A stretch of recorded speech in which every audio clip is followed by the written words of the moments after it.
July August গণহত্যার মামলায় AC Tanzil Ahmed সহ ৩ পুলিশ সদস্যকে কারাগারে পাঠানোর নির্দেশ দিয়েছেন আন্তর্জাতিক অপরাধ ট্রাইব্যুনাল।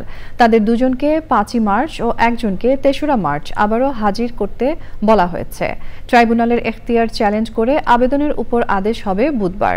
আন্তর্জাতিক অপরাধ ট্রাইব্যুনালের সংবাদ সর্বোচ্চ সতর্কতার সাথে প্রচারের আহ্বান জানিয়েছেন আদালত। মাজহারুল হক মান্নার রিপোর্ট।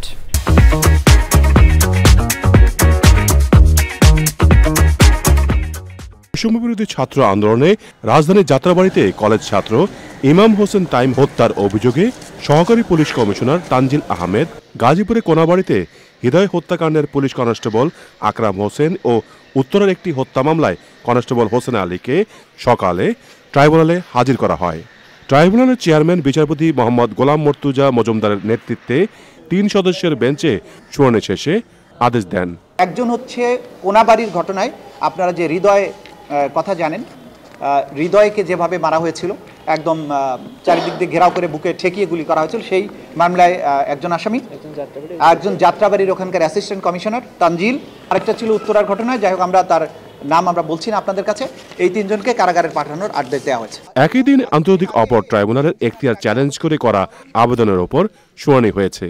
পলিটিক্যাল বিষয় ছিল, এটা কোনো যুদ্ধ ছিল না, স্বাধীনতার যুদ্ধ ছিল না, এটা হচ্ছে একটা একদম নিরেট একটা পলিটিক্যাল কনফ্লিক্ট।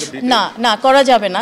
এই আইনের বিরুদ্ধে যে সমস্ত যুক্তি ওনারা তুলে ধরছেন সেটা বিবেচনারই করার কোনো সুযোগ নেই। ওনারা হাইকোর্টে গেলেও সেই আইনটা অবৈধ হবে না, কারণ এটা সাংবিধানিক প্রোটেকশনের আওতায় পড়ে।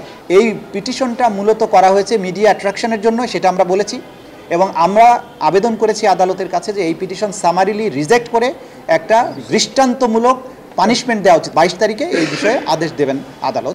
আন্তর্জাতিক অপরাধ ট্রাইব্যুনালের সংবাদ গণমাধ্যমে সর্বোচ্চ সতর্কতার সাথে প্রচার করতে বলেছেন আদালত। মাজহারুল হক মান্না, চ্যানেল আই, ঢাকা।